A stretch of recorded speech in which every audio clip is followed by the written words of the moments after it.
Good morning everybody. So today we'll be talking about how to prepare, intubate and take care of the tube after intubation. So the best things to do when you intubate is be ready, prepare anything.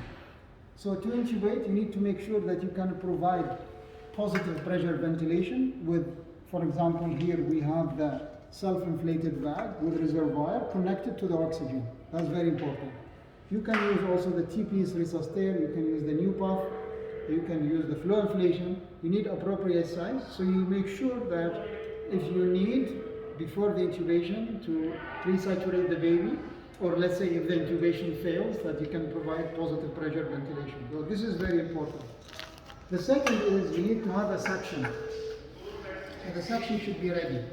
The third, you need to prepare your ETT. So you have stylate, you take it out, and when you take it out by non-touch.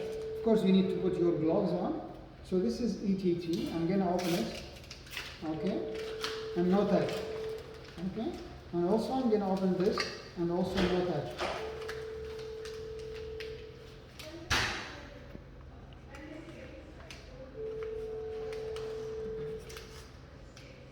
My goodness, I don't see. Can you open it too?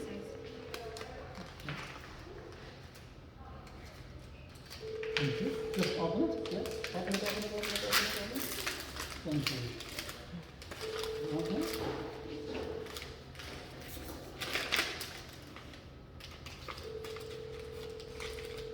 So you don't hold. You put it inside. Okay.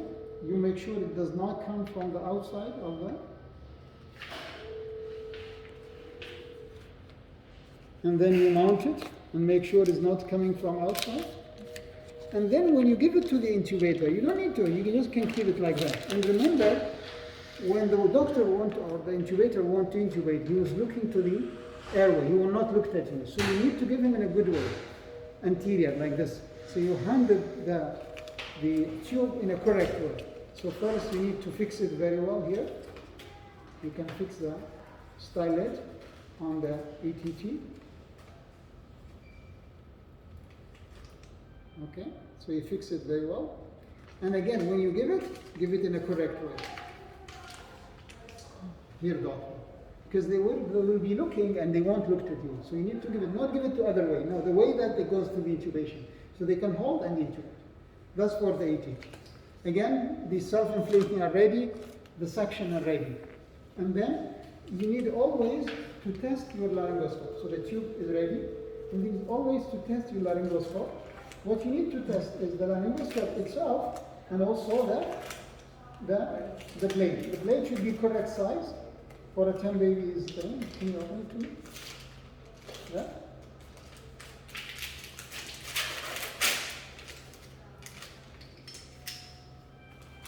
Okay, so when you need to intubate, you do like this. You make a tunnel and you put it like this. And if you see the end, the light is good. So that's the way you check the light. Okay, so this is, you look at this, you can see, I see very well. I see the tunnel at the end. That's me. Once I check, done. And when I handle the laryngoscope, I handle it from the left hand. And the tube is from the right hand. The suction should be on the right too. The baby should be on this side, the head. Or it can be on this side.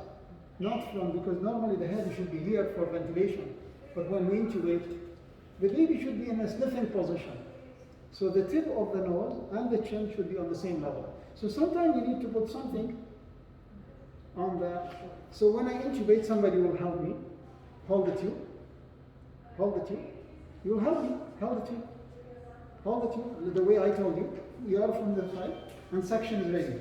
So when I start to intubate, I will intubate. Okay? And now I will tell you, for example, I'm just faking it, but give me the suction. So the suction, once you give me the suction, yes, open it up. You open it up, open it up. So give me the suction, and once I tell you suck, suck. Yes. So when I say I will do suck, suck. Okay? So that's very important. Give me the tube. I won't look at you. So you give me the tube in a correct way, because I need to intubate in a correct way. So once I intubate, once I put the tube in, somebody I should hold, and this is the way we hold the ETT. Just by one finger on the upper lip. So that's the way how you hold the tube, because you can leave this free to fix the tube. So you take the stellate outside, take it out, and I'm holding by two hands. Yeah, you take it out, take the tube out. Now we have to check the patency. Are we correctly placing the ATT in the trachea, and is it bilateral, or we are selectively intubating one side, or we are outside? So what things we do is we do bagging. So you give me the ambu bag, and then you do bagging. The ambu bag should be always here. Yeah, take that out. So I will start bagging. Yeah, connect. Okay. So I will get a bag. When we go, remember to bag by three fingers. If you do one, you look for the chest rise. So it seems we have very good chest rise, right? We are correctly intubating the baby. And remember, 1 give you 15, 2 give you 30, and 3 give you 45 centimeters of pressure. Remember, don't squeeze to the end, okay, and don't relax to the end. Okay, keep squeezing. And somebody should check the airways on the axilla, both sides, and at the stomach.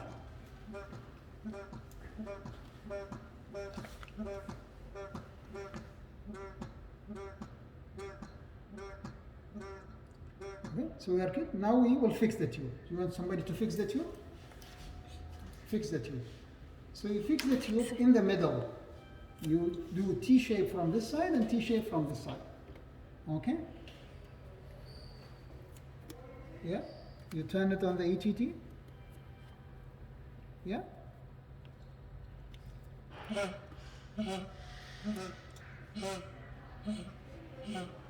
And the other one from this. You fix it on the other side. Sometimes you need to cut the ATT. Once you've done that, you make sure you listen to the chest, listen to the axilla, you're sure that it is, then you are intubated. Okay, and now you connect them in between. The most important is when you turn the baby is to cut. Okay, so let's turn the baby. Somebody turn the baby with me. And turn off the laryngoscope. Turn it off, yes. Take it outside. So let's turn the baby. Turn the baby with me, yes. Turn the baby. Okay, so now we turn the baby. The tube should be ready. The circuit holder should be ready, and then we connect. Okay, so that's simple. Whenever you are ready, before you start intubation, you need to give the RSI. Where is the RSI list? So no intubation should be done without giving the sedation. Okay, or the RSI, rapid sequence intubation. The rapid sequence intubation, so I'm going to stop. Rapid sequence intubation, rapid sequence an IV or not. If you don't have an IV, you can give intranasal midazolam at 0.1 milligram per ml. Usually prepare 2 doses. If you have IV, you give fentanyl 3 mic per kg for 2 minutes, not rapid, because if it's rapid, it will cause chest rigidity. Once you finish, you give atropine. And you don't give the succinylcholine. The atropine is 0.02 milligram per kg, and the minimum is 0.1. The succinylcholine, I give 3 milligram per kg per dose. Don't give it unless you are ready to connect everything and intubate, because the baby will be paralyzed. And you make sure that you can give effective positive pressure ventilation. Okay? So if you can take picture to this list. And we're done. We just need to practice. And I'm going to ask you